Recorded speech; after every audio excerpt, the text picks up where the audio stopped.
Working with web forms and Flask security, Section 5. In this section, we're going to install and configure the Flask Wtf and Flask security extensions. We'll also be creating the login and registration pages. We'll be processing some form data from these two forms and update the databases with those data. And then we'll also be creating the courses and enrollment pages. And finally, we'll finish it off by creating sessions and authentication to authenticate our user. Install and configure the Flask Wtf and Flask security extensions.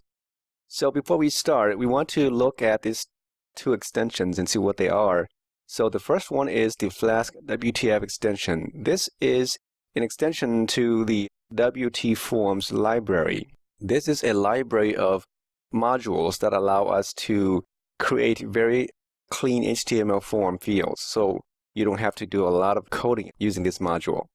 And another special feature about this extension or this form is that it maintains a separation of code and presentation. This is similar to something called the MVC. If you are not familiar with that, that's what it is. You separate the code from the view and also from the controller. So this is an example of that.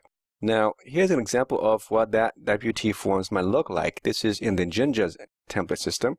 So you just basically, issue a command using the dot notation to this form template here, and then the Deputee Form extension will actually process these and parse these, and then render this into the browser, and you will see something like that in its finished state. So you can see that that's very, very handy. Now, one thing you will notice here is that there is this thing called the form hidden tag function.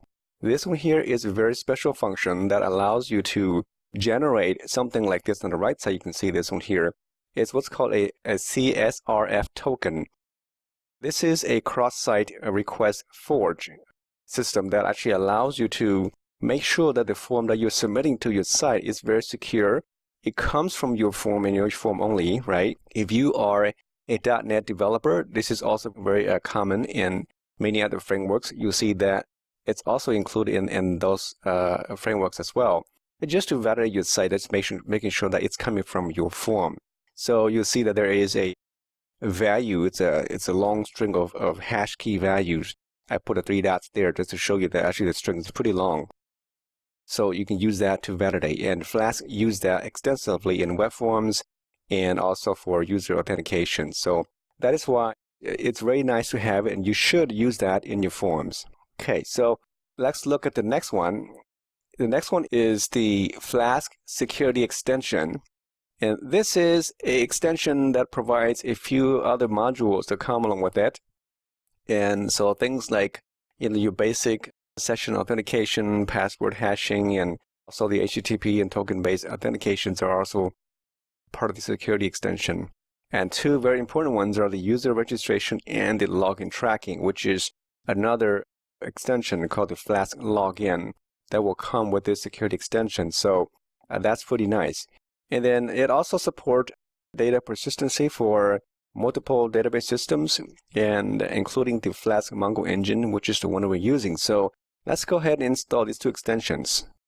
All right, so here on the Visual Studio Code, I'm going to go into the terminal here. And again, make sure you are in the virtual environment. If not, just type in vnv/scripts/activate. And then that should load that on the Windows machine. If it's a Mac or a Linux machine, just put the word source in front, and then the link to that activate command, and that should also get you in. Okay, so now we need to install the Flask Wtf extension. And I think we installed this already way back from the beginning of the videos of the course. And just to make sure you do have it, you can click on the requirements text file here, and it should list in there what you have. So here is in line number 6, we have that installed already. So you don't have to do that if you don't want to, but I mean, it wouldn't hurt if we install it again. Just make sure if there's an update to that, extension, that will be updating that for you. And also we need the security, so it's not in here. And so let's do that right now.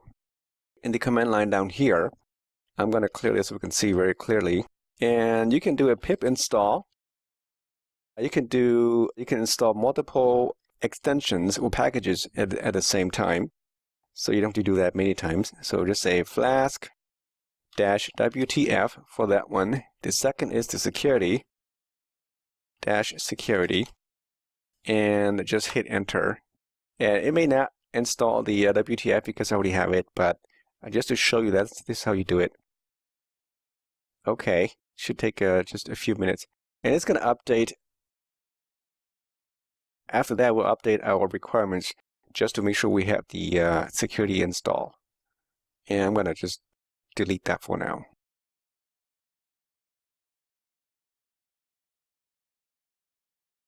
Okay, so it looks like we're done.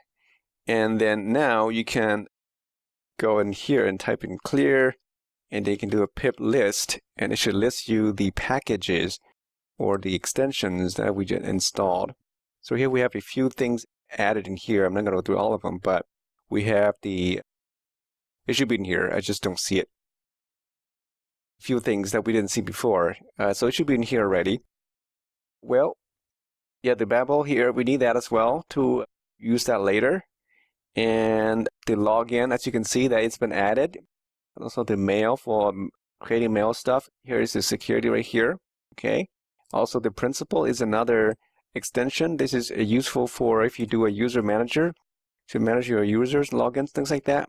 Okay, so we have a lot of extensions added here. So now, why don't we go ahead and update our requirements to include those, because right now it's not in there. Okay, so let's do that. Do a pip freeze, and then the open bracket, and then put the requirements here, .text, and then now that should be updated, and we're good to go with that one. Okay, here they are. Okay, you can close that now. All right, so now we're going to go into the applications here, and we're going to prepare a forms module. Okay, so eventually we're going to have all these forms inside this module, like the login form, the registration form, and other forms in there. So go ahead and then inside the application, add a new file. We call this just forms.py. And then we're going to prepare this one here. So you need to import a few extensions or packages in here. So we have from the Flask Wtf, this is the one, the web template form. We're going to import the Flask form. Okay, class, we need to import that in here. So we need that. Also, we need to get a few things from the Deputee Forms. Okay, these would be like the type of fields that we will need, and we can add more if you need it, but the most common ones are the string field. Also need the password field and a submit field. See, the IntelliSense is helping us, good. And a Boolean field like for yes and no stuff. So those are good for now. And then we'll also need one more from the validators package or module. We need that because we want to validate our forms. So again, from the Deputee Forms, it's not in that form itself. That's a package, and so it's in a module called validators. And then we need to basically just import the data required. Okay, it's a data required class, and we put that in here. So now we are good to go, and we're all set. And then the next thing is we're going to go and start creating these forms. So let's save this for now before we forget. Okay. Okay, so now that we have the Deputee Forms and the security installed,